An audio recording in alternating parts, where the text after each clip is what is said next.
Muy buenas a todos, hoy vamos con un vídeo muy especial, ya que en este vamos a explicar todos los movimientos literarios de la historia, desde el siglo VIII a.C. con Homero hasta el siglo XX. Y para ello he tenido la ayuda de mis alumnos de literatura universal, de Lev, Chimo, Paula, Maite, María, Sara y Valeria. Os dejo aquí exactamente el segundo en el que empieza cada uno de los movimientos literarios, por si queréis ir directamente al mismo, y salvo el Renacimiento, que ese sí lo he hecho yo, que ya tenía uno hecho, todos los demás son suyos. Os dejo con ellos. Cuando hablamos de la literatura, es imposible no nombrar a los clásicos, que tuvieron un enorme impacto no solo en la literatura, sino también en la cultura de toda Europa. La época comienza en el siglo VIII a.C., con la fundación de Roma, y acaba con la cristianización del Imperio Romano en el siglo V después de Cristo. Las etapas de la literatura clásica se dividen en cuatro: la época arcaica, la época clásica, la época helenística y la época romana. En la época arcaica destacamos a Homero, que escribe la Ilíada y la Odisea, dos epopeyas que narran las aventuras de los héroes griegos. Primero de todo, ¿qué son las epopeyas? El origen de las epopeyas es incierto, pero lo que sí que se puede decir con certeza es que las dos epopeyas más importantes que se conservan a día de hoy son la Ilíada y la Odisea, ambas escritas por Homero. Las epopeyas se basan en hechos y sitios reales, como la guerra de Troya o la ciudad de Atenas, pero incorporan elementos mitológicos, dioses, semidioses, etc. Ahora que hemos quitado esto del medio, pasemos a la Ilíada y la Odisea. Ambas obras son rellenas de personajes de distintos orígenes, tanto dioses como mortales, pero entre ellos especialmente se destaca Aquiles, protagonista de la Ilíada, el héroe absoluto, encara no solo la fuerza, sino también el orgullo y la dignidad del luchador. Mitad hombre, mitad dios, está a medio camino de lo divino, lo que no implica que sea inmune a las pasiones que lo acaban destruyendo. Odiseo, protagonista de la Odisea, es un héroe diferente a Aquiles. Más humano, inteligente y astuto, Odiseo como nadie representa a la sabiduría. Ahora veamos en profundidad la trama de las dos obras. Empecemos con la Ilíada, que se divide en 24 cantos que relatan diferentes acontecimientos en torno a Aquiles y la guerra de Troya. La primera parte del poema narra la cólera de Aquiles, y la segunda parte está dominada por el deseo de venganza de Aquiles, que pretende vengarse de su amigo muerto, Patroclo. Bastante después de la Ilíada, Homero compone la Odisea, de 24 cantos, que narran el regreso de Odiseo a su hogar en Ítaca después de la guerra de Troya. La primera parte narra la situación en Ítaca, la segunda relata el regreso de Odiseo, y la tercera habla de su llegada. El siglo V a.C. hasta el siglo IV a.C. es la Grecia clásica. Es de los siglos más importantes de toda historia. Aquí destacamos a Sófocles con su obra Edipo Rey. La obra de Edipo Rey era un teatro, así que primero vamos a ver cómo eran los teatros. Los actores vestían de forma solemne y llevaban un elevado calzado. Se ponían unas máscaras, lo que les permitía interpretar personajes distintos, incluso femeninos, dado que no habían actrices en esta época. Las tres reglas del teatro clásico eran: la del tiempo. No existían saltos del tiempo, es decir, toda la acción transcurría en un día. La segunda, la del lugar. El lugar siempre era el mismo, no cambiaba a lo largo de toda la historia. Y la tercera, la de la acción. Solo se centra en un drama, sin líneas de desarrollo secundarias, es decir, solo el personaje principal recibe un desarrollo. De la época romana destacamos a Virgilio. Nació en el año 70 a.C. y fue el responsable de la construcción de la idea de Roma. Idealizaba la naturaleza, hablaba de la vida pastoril y de la agricultura. Su intención era que los lectores amaran la tierra y su trabajo. La gran obra de Virgilio es la Eneida, un poema épico que trata del viaje de Eneas, hijo de Afrodita, tras acabar la guerra de Troya, su vuelta a casa, Roma, es una copia de la Odisea, pero romana y destacando mucho el Imperio Romano. Virgilio utilizó paralelismos entre el mito y la realidad. En esta obra los personajes dejan de tener un carácter fabuloso, nada de héroes. Virgilio escribía sobre personajes más humanizados.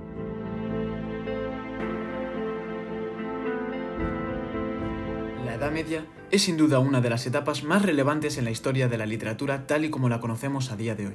Aquí un repaso de los eventos literarios dados sobre todo al finales de la misma, más significativos de este periodo. Alrededor del año 1304 se crearía la poesía más trascendente de la historia, la Divina Comedia, por Dante Alighieri. Originalmente escrita en toscano, esta obra le ha dado forma al infierno, purgatorio y paraíso tal y como los conocemos a día de hoy. Esta obra se puede interpretar como una gran metáfora, donde el autor no se encuentra a gusto del todo en su vida e intenta encontrar el camino hacia la felicidad.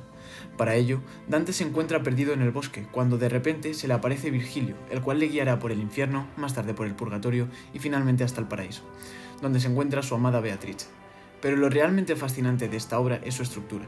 La poesía está dividida en 3 partes, los cuales constan de 33 cantos, más el canto introductorio Suman 100, considerado un número sagrado. Cada canto está formado por tercetos en decasílabos. La obra se organiza en función del número 3, que simboliza la Santísima Trinidad. Es por eso que la estructura de esta obra es tan especial. Las novelas de caballería y los cantares de gesta fueron un género literario muy presente en este periodo, sobre todo en España, Portugal, Francia, Inglaterra e Italia, aunque muchas de las obras llegaron a todo el mundo. Se popularizaron alrededor de 1550. Generalmente, estas obras trataban sobre un caballero que representa a un país o nación, que encarna los valores arquetípicos del héroe y que lucha por restablecer un orden social perdido. 2 obras que destacaron fueron El Cid Campeador por parte del Cantar de Gesta y El Rey Arturo como novela de caballería. Rodrigo Díaz de Vivar, conocido como El Cid Campeador, es de las obras más representativas de esta etapa, por no decir la que más. La obra se divide en 3 cantares, el cantar del destierro, el de bodas y el de la afrenta de Corpes. En el argumento, el Cid será desterrado y tratará de recuperar la confianza del rey luchando y entregándole presentes. Su recorrido culminará con la toma de Valencia y así la recuperación de su honor. Por otra parte, tenemos al Rey Arturo. Este es sin duda el personaje de la literatura europea que encarna el monarca ideal, tanto en la guerra como en la paz. La obra no fue escrita por tan solo un autor. De hecho, Arturo fue el personaje central de un conjunto de leyendas conocidas como Materia de Bretaña. Esta historia narra cómo el reino inglés entra en crisis y el rey Arturo intenta restablecer un orden y una organización. La obra gira en torno al Santo Grial. Para empezar a dar fin a la Edad Media, podemos destacar el Mester de Clerecía. Como su nombre indica, el Mester de Clerecía es la literatura medieval compuesta por los clérigos. Estas obras se basaban sobre todo en los textos latinos, porque se consideraba que todo aquello que estaba escrito en estos textos era cierto. Suelen ser de tipo religioso, aunque también hay de tipo histórico o novelesco. Su finalidad era didáctica, por tanto es lógico pensar que eran poco entretenidos, pero poco a poco podemos observar cómo fueron siendo menos religiosos, con lo cual esto derivó en un interés más general en estas obras. De esta forma damos final al periodo de la Edad Media y damos paso a la siguiente etapa.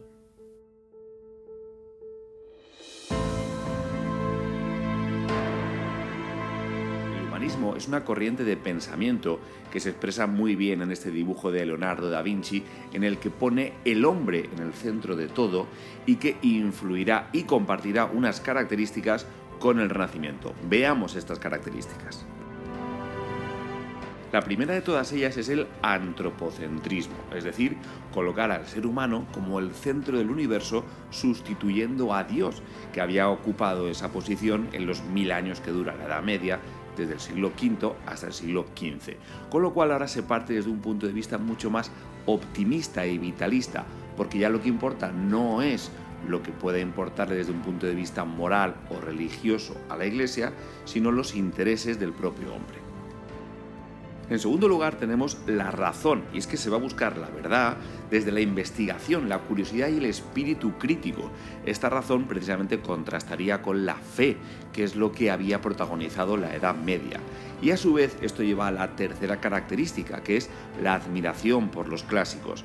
Cuando hablo de los clásicos me refiero a los grecolatinos, a esos Homero, Sófocles, Virgilio, que eran los grandes autores de la literatura o del arte, en algunos casos, de la Grecia y Roma antigua. Pues bien, esta vuelta al pensamiento clásico y estos autores va a llevar a la búsqueda de un equilibrio y una proporción siempre a través de unas reglas en la literatura. Pensemos, por ejemplo, lo que es el Partenón de Atenas, con esa perfección y ese equilibrio, pues esto se llevará también a la literatura, ya sea en la poesía o en el teatro. Este gusto por los clásicos no solo nos llevará a rescatar a los autores, sino a toda la cultura grecolatina en su conjunto, lo que se explica muy bien a través de los temas. Los temas principales son estos. Primero, el amor, que va a ser un amor idealizado, donde se va a ensalzar a la amada por encima del poeta, lo que se conocerá como el amor cortés, que es un amor platónico donde se da un sentimiento espiritual y donde va a destacar la belleza femenina, que podríamos incluso considerar como un tema como tal, donde esta mujer siempre va a tener unas características con el pelo rubio y una piel muy blanca. En segundo lugar, como tema tenemos la naturaleza, que va a reflejar el estado anímico del amante, transmitiendo pues ese goce, esa angustia en otros casos cuando es rechazado por la amada. Y en muchas ocasiones va a estar idealizada, cosa que veremos al final del vídeo con los tópicos latinos. Y en tercer lugar tenemos la mitología, donde se va a rescatar todas esas historias de la mitología griega o romana, sobre todo aquellas que más puedan convenir al poeta para reflejar aquello que quiere decir. Si miramos, por ejemplo, este cuadro, que es el Nacimiento de Venus, de Botticelli, vemos cómo tenemos todos los temas. En el centro tenemos el amor, que es la diosa precisamente del amor que acaba de nacer, en un ambiente de naturaleza y, por supuesto, con todo el tema de la mitología. Y si nos centramos en la propia cara de Venus, también vemos cómo se destaca la belleza femenina con esos rasgos tan propiamente renacentistas. Como decía respecto al amor, la dama siempre va a ocupar una posición por encima del amado, ya que ésta pues normalmente será de una escala social superior, además de que el poeta la va a ver con una belleza tal que hasta considerará normal que la rechace, ya que ella es perfecta, y esto se verá en muchos autores y en muchos poetas que idealizarán a la dama aun cuando ésta les rechace. Centrándonos ya en el Renacimiento español, hay que tener en cuenta que este se divide en dos etapas que van a abarcar el siglo XVI y que van a estar muy marcadas por todo lo que fue el protestantismo. Aquí vemos a Martín Lutero clavando en la iglesia de Wittenberg todas sus propuestas de cambio respecto a la iglesia. Esto llevó a lo que se llamó el Concilio de Trento, donde la iglesia lo que decidió es que debía de volver a una mayor religiosidad. Pues bien, esto es lo que va a marcar de forma definitiva las dos etapas que habrá en España, que además a su vez van a estar muy marcadas por los dos monarcas que estarán en esas dos mitades del siglo XVI. En la primera tendremos a Carlos V y en la segunda a Felipe II. Esta primera etapa coincide prácticamente con lo que fue la primera mitad del siglo XVI, en ese reinado de Carlos V, y tuvo una clarísima influencia italiana, especialmente del poeta Francesco Petrarca, siendo el amor el tema principal y donde va a destacar Garcilaso de la Vega, del que hablaremos ahora. Y ya en la segunda etapa, prácticamente lo que es la segunda mitad del siglo XVI, en ese reinado del rey Felipe II, hubo una vuelta a la religiosidad y a unos temas morales. Aquí, en este caso, además de Fray Luis de León, que es el autor que vamos a destacar, también tendríamos a San Juan de la Cruz y Santa Teresa de Jesús. Pero nos quedaremos con este primero, que hablaba también mucho de la comunión con la naturaleza.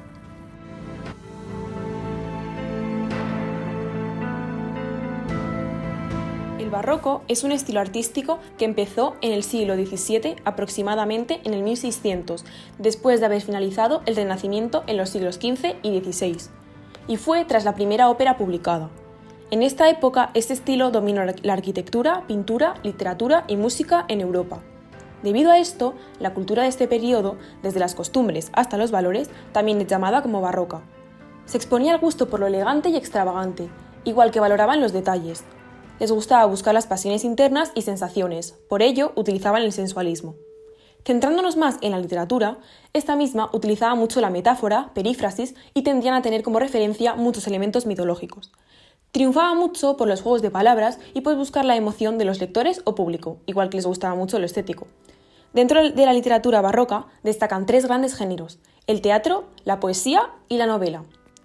Empezando por el teatro, lo que más se representaba en esta época eran las comedias, que mezclaban lo trágico con lo cómico. Destacaron grandes autores como Shakespeare, Lope de Vega y Molière. Empezando por el primero, se cree que William Shakespeare nació el 23 de abril de 1564 en Reino Unido. Era un hombre culto, considerado el escritor más importante en lengua inglesa y uno de los más célebres e influyentes de la literatura universal. Se puede ver reflejado en sus obras, como Romeo y Julieta, Macbeth o Hamlet, que fueron las más importantes. Ha pasado a la historia debido a su genio teatral. Además, solo escribía teatro, nunca escribió nada personal, entonces se ve reflejado que se centraba mucho en su trabajo. Murió el 26 de abril de 1616 con 52 años. Su muerte se asocia con la bebida. Se dice que murió tras una fuerte fiebre, debido a su estado de embriaguez. Siguiendo por Lope de Vega, este mismo nació el 25 de noviembre de 1562 en España, concretamente en Madrid. Procedente de una familia humilde que cursó la universidad pero no obtuvo el bachillerato. Fue uno de los poetas y dramaturgos más importantes del siglo de oro español, ya que escribió obras como El perro del hortelano, Fuente ovejuna o El caballero de Olmedo. Murió el 27 de agosto de 1635 con 72 años. Fue tras sentirse fatigado en exceso. Llevaba una vida muy ajetreada y cuando le recomendaron reposo, no lo hizo. Por último, pero no menos importante, Jean-Baptiste Poquelin, mejor conocido como Molière, nació en enero de 1622 en París, en una familia de la rica burguesía y se licenció en la Facultad de Derecho, considerado como uno de los mejores escritores de la lengua francesa y la literatura universal. Escribió obras muy importantes como La escuela de las mujeres, El avaro o El enfermo imaginario. Murió el 17 de febrero de 1673 con 51 años. Le pasó en plena función, cuando interpretaba El enfermo imaginario, obra ya nombrada antes. Seguimos con la poesía. La poesía barroca tiene sus bases en la tradición renacentista. Muchos de los temas que se utilizaban eran el desengaño, desesperación, temas amorosos, inconformismo y se utilizó la sátira y el humor. Destacan dos grandes autores que son Góngora y Quevedo, que voy a explicar a continuación. Luis de Góngora nació el 11 de junio de 1561 en Córdoba, en una familia acomodada. Estudió en la Universidad de Salamanca y fue el máximo exponente de la corriente literaria conocida más tarde. Sus obras fueron Soledades, Fábula de Polifemo y Galatea o Fábula de Píramo y Tisbe, entre muchas otras. No se ha hallado ninguna obra escrita por él en prosa, salvo su epistolario. Este mismo murió el 23 de mayo de 1627 con 65 años. Siguiendo con Quevedo, en realidad llamado Francisco Gómez de Quevedo, Villegas y Santibáñez Ceballos, nació el 14 de septiembre de 1580 en Madrid, España. Sus padres tenían un cargo importante en la corte, lo que hizo que pasaran mucho tiempo en un ambiente político. Fue un escritor español del siglo de oro que escribió obras como Historia de la vida del Buscón, Los sueños o La cuna y la sepultura. Murió el 8 de septiembre de 1645, con 64 años, debido a una enfermedad la cual los síntomas no se conocen. Acabamos con la novela, en la cual destaca Miguel de Cervantes, también conocido como Príncipe de los Ingenios. Cervantes nació el 29 de septiembre de 1547 en Madrid. Desde pequeño le encantaba leer, algo que no era muy usual en esa época. Está considerado la máxima figura de la literatura española y conocido por escribir la obra más importante y conocida de la historia, el ingenioso hidalgo Don Quijote de la Mancha, mejor conocida como El Quijote. Considerada como una de las máximas creaciones del ingenio humano, de ahí viene el nombre de Príncipe de los Ingenios, y el arranque de la novela moderna. Es una obra cómica, una parodia de los libros de caballerías.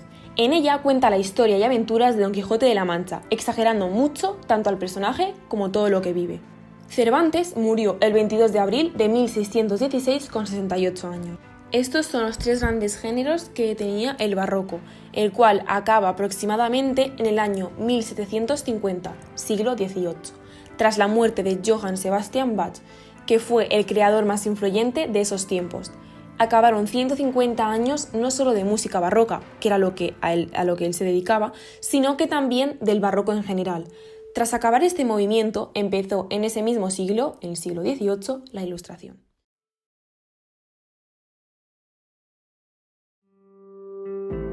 ¿Qué fue la Ilustración? La Ilustración fue un movimiento intelectual que se llevó a cabo en Europa, concretamente en Francia, entre mediados del siglo XVII y principios del siglo XIX. También se denominó el siglo de las luces, por la metáfora de que la luz simbolizaba las ideas intelectuales del momento y contra la oscuridad que provocaba la ignorancia. En esta época, la gran mayoría de la población vivían bajo la ignorancia y al servicio de las clases altas. Comentar que la Ilustración fue uno de los movimientos que influyeron de una manera decisiva en el derrocamiento del antiguo régimen feudal y abrió el paso hacia el mundo moderno y contemporáneo.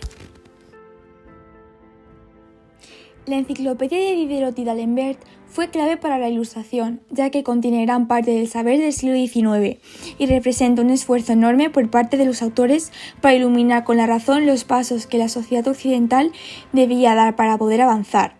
Contiene 72.000 artículos de más de 140 colaboradores, entre ellos Voltaire y Rousseau, los cuales fueron contemporáneos, quizá de la mejor generación de filósofos franceses de todos los tiempos, que alumbraron la enciclopedia. Sus ideas difieren en múltiples aspectos y generan múltiples contradicciones. Estas todavía están plasmadas en nuestra sociedad y pretendían asegurar a los franceses la libertad y el bienestar. De aquí nace la idea de la separación de poderes que hoy en día encontramos. Esta obra no fue muy bien recibida por los gobernantes. Pero la Ilustración no solo fue un movimiento francés, sino que sus ideas se extendieron por toda Europa. Aquí en España conocemos la Ilustración gracias a Feijóo y Jovellanos.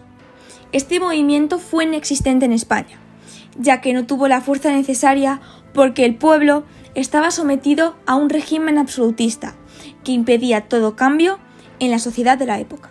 Los orígenes del romanticismo literario. En la Europa del siglo XVIII apareció el romanticismo, una nueva corriente que apostaba por una estética distinta, una filosofía nueva y otra manera de hacer y entender el arte. El yo subjetivo se puso al mando y la realidad se explicaba siempre pasada por el filtro y la perspectiva del poeta muy emocional, con sentimientos a flor de piel y muy sufridor.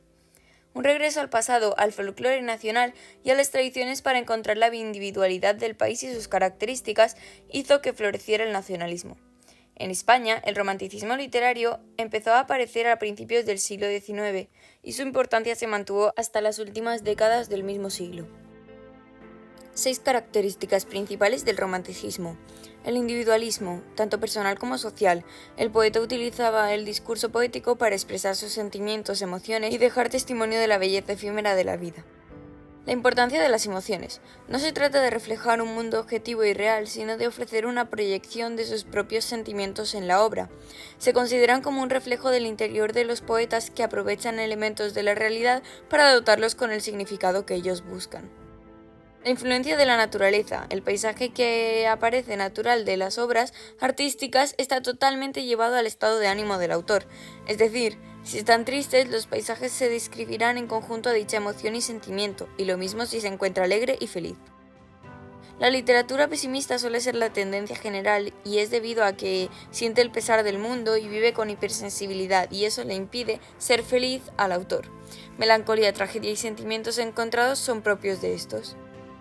Ansiedad de libertad. La libertad de expresión, de sentimiento y de comunicación no siguen las normas sociales ni las premisas académicas, se dejan llevar únicamente por sus emociones y están en constante búsqueda de esa libertad. El yo pasa a ser un primer plano, una vuelta al individualismo y por tanto la subjetividad. La realidad externa ya no importa, sino que lo es las emociones internas, la perspectiva de cada poeta y cómo se siente y vive el mundo. El antropocentrismo, la imaginación y la fantasía vuelven a invadir el arte. Los temas más destacados y cultivados por los principales románticos fueron los siguientes. Leyendas y mitología. El romanticismo promovió una revisión de las tradiciones. En España, la Edad Media fue uno de los periodos más evocados por los románticos, porque de aquí provenían una gran cantidad de mitos y leyendas.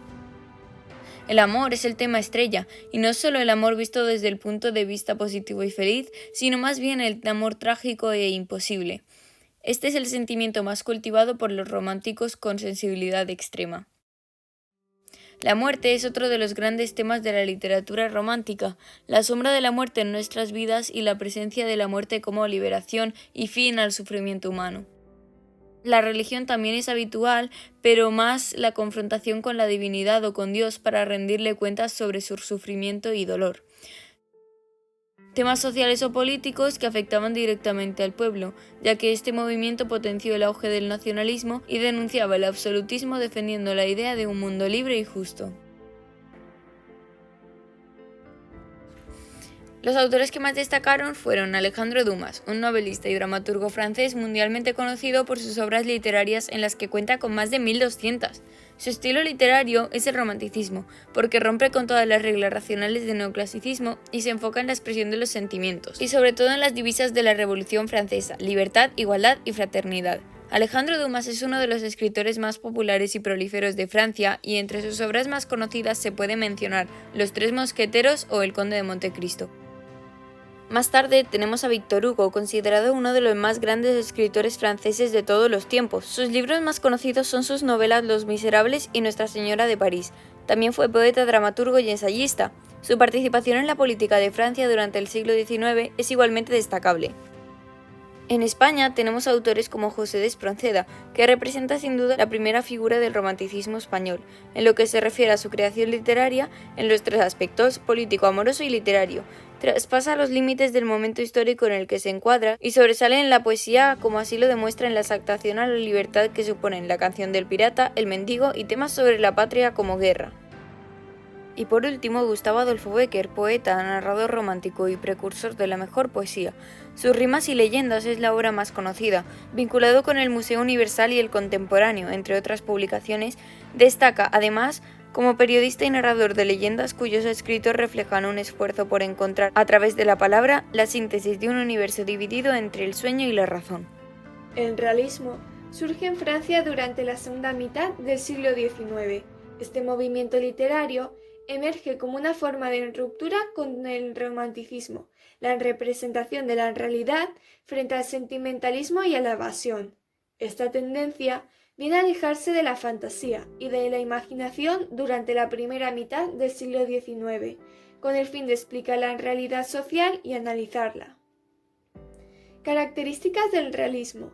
1. Observación y descripción fidedigna de la realidad.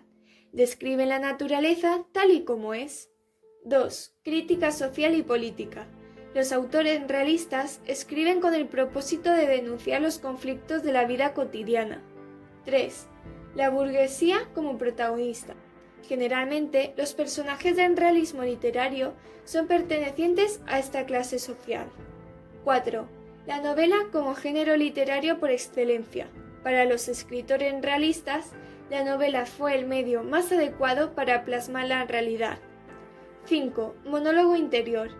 Aparte del uso del narrador omnisciente, se utiliza esta técnica narrativa con la que se da a conocer pensamientos íntimos de los personajes. 6. Verosimilitud. Intento constante por crear historias creíbles. Y 7. Lenguaje claro y conciso. El narrador se expresa a través de un estilo claro y exacto. Además, el lenguaje de los personajes se adapta a su condición social. A continuación, vamos a ver los principales temas del realismo. 1. Actualidad. Los temas que se trataban eran cotidianos y de situaciones que tenían lugar en la sociedad de la época. 2. El hombre. Comprender el comportamiento de las personas, su personalidad, sus miedos, sus defectos, sus virtudes, etc. Fue algo que estuvo muy presente durante este periodo. Y 3. Condiciones sociales. Otro de los temas fue la denuncia a las estructuras sociales que existían en las ciudades. Muchos de los textos de la época se centraban en analizar las diferencias entre las clases nobles, las medias y la trabajadora, denunciando la gran discriminación y desigualdad. Podemos encontrar diversos autores, como Dickens o Leopoldo Alas Clarín, pero hoy nos centraremos en Benito Pérez Galdós, Flaubert y Dostoyevski. Dostoyevski, de 1821 a 1881, fue uno de los autores más importantes de la literatura rusa de su siglo. Su obra supuso un minucioso análisis de la psicología del ser humano y un vivo retrato de la sociedad rusa, gracias a la creación de personajes grandiosos y fuertes. Los problemas sociales, el poder o la muerte fueron algunas de sus preocupaciones. Sus obras más destacadas son Recuerdos de la Casa de los Muertos, Los Hermanos Karamazov, Los Demonios, El Jugador y Crimen y Castigo.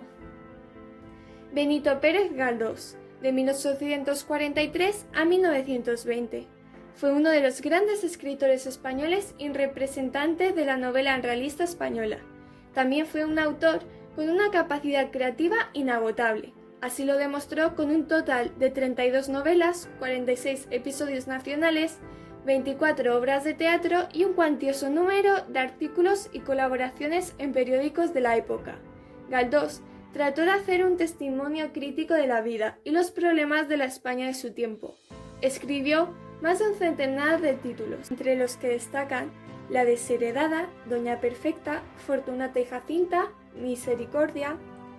Gustave Flaubert, de 1821 a 1880. Fue uno de los mayores representantes del realismo francés. Fue el creador de Madame Bovary, una de las obras cumbres de la literatura universal. Con ella asentó uno de los temas más recurrentes de la literatura realista y naturalista posterior, la insatisfacción femenina. Algunas de sus novelas más representativas fueron Memorias de un loco, Noviembre, fragmentos de un estilo cualquiera, Madame Bovary, Salambó, La educación sentimental, La tentación de San Antonio. Ahora vamos a dar paso a la generación del 98. Esta, como bien dice su nombre, comenzó en 1898 y finalizó en los años 20. Este movimiento literario tiene 3 características. Su mayor característica era que siempre introducía el típico paisaje español. Después, que también el lenguaje que usaba era más sencillo y fácil de comprender. Y la última era que casi siempre están preocupados por el sentido de la vida y el destino del hombre después de la muerte, aunque estos no fueran muy creyentes. En cuanto a los temas, en la generación del 98 el tema principal era la situación de España de lo que estaba pasando en ese momento, ya que, hasta 1898, España mantenía 3 colonias, Cuba, Puerto Rico y Filipinas, pero las perdió ese mismo año en la Guerra Hispano-Estadounidense. También podemos encontrar asuntos filosóficos y religiosos como dudas existenciales. Como autores a destacar tenemos 3 autores, Unamuno, Valle Inclán y Antonio Machado. Unamuno se dedicaba a la novela. Destacaba en su reflexión sobre España o de cómo hablaba sobre el paso del tiempo y el sentimiento trágico de vida. Sus obras más famosas son Niebla y San Manuel Bueno. Valle Inclán se dedicaba al teatro. Sobre todo hablaba de la situación de España y el abuso de poder. Sus obras más importantes eran Luces de Bohemia, Tirano Banderas y El Rodo Ibérico. Antonio Machado, que era de los mejores poetas de la época, tenía 5 características principales frente a su poesía. La primera hablaba del paso del tiempo, expresaba el paso del tiempo hacia la muerte junto a sus recuerdos. También hablaba de Castilla, siente amor y dolor por ella. Soria se convierte en el eje de muchos de sus poemas. La tercera era una España nueva, de cómo España necesitaba una regeneración. Y la última era la religión, ya que él era bastante escéptico en cuanto a esta. Sus obras más famosas fueron Soledades y Campos de Castilla. Y por último, vamos a hablar de las obras principales. Tenemos La voluntad, de Azorín, La regenta y su único hijo, de Leopoldo Alas Clarín, y Mala hierba y el árbol de la ciencia, de Pío Baroja. Como último movimiento literario, tenemos la generación del 27. Esta surge en 1927, rindiendo homenaje a Luis de Góngora, dado que se cumplían 300 años de su fallecimiento, y así es que surgió el nombre de generación del 27. Contaba con 4 características. La primera era que intentaba renovar la estética española de sus obras, pero sin romper con la tradición típica española. También le influye el vanguardismo en la búsqueda de lo irracional. La tercera era que en cuanto a la métrica había mucha diversidad, ya que usaban sonetos, versos libres, versículos, etc. Y la última era que destacaba la poesía. En cuanto a los temas, uno de ellos era la ciudad, donde hablan de los nuevos inventos y del progreso de la ciudad, entre ellas Nueva York. También hablan de la naturaleza y cómo es cercana a la ciudad y a la naturaleza humana y el amor, ligado a la naturaleza y el individuo. Por último, el tema social y político era muy controversial, en especial a partir de la Guerra Civil Española, y estos son abordados de diferentes maneras. Sobre los autores vamos a hablar de Lorca. Él fue uno de los mejores autores de la historia de España. Nació el 5 de junio de 1898 en Granada y en 1919 se trasladó a una residencia de estudiantes de Madrid, donde conoció a Rafael Alberti o Salvador Dalí, con quien mantuvo una gran amistad. Publicó en poesía obras como Poeta en Nueva York, en la que se inspiró a su viaje en Nueva York en 1929, o Romancero gitano, el cual causó mucha controversia por defenderlos, y en teatro, Bodas de sangre y Yerma. Sus obras siempre fueron muy características, ya que siempre fueron expresivas y llenas de contenidos, transmitiendo efectos sensoriales. En 1934, Lorca volvió de uno de sus numerosos viajes a España, donde se denotaba la tensión política, la cual haría estallar la guerra civil 2 años más tarde. Se convirtió en un personaje incómodo para la derecha por sus declaraciones contra las injusticias sociales y por su homosexualidad, y es por esto que el 18 de agosto de 1936, cuando ya había estallado la Guerra Civil Española, muere fusilado. Por último, las obras principales de la generación del 27 fueron Aquí en esta orilla blanca, de Pedro Salinas, Cerré mi puerta al mundo, de Emilio Prados, y Insomnio, de Gerardo Diego, entre otras. Esto ha sido todo, dadle like si os ha gustado, suscribiros al canal Óscar Cortina, profe de lengua, si todavía no lo habéis hecho, y especialmente hoy me gustaría leer vuestros comentarios de qué os ha parecido este vídeo. Nos vemos en el siguiente, ¡hasta la próxima!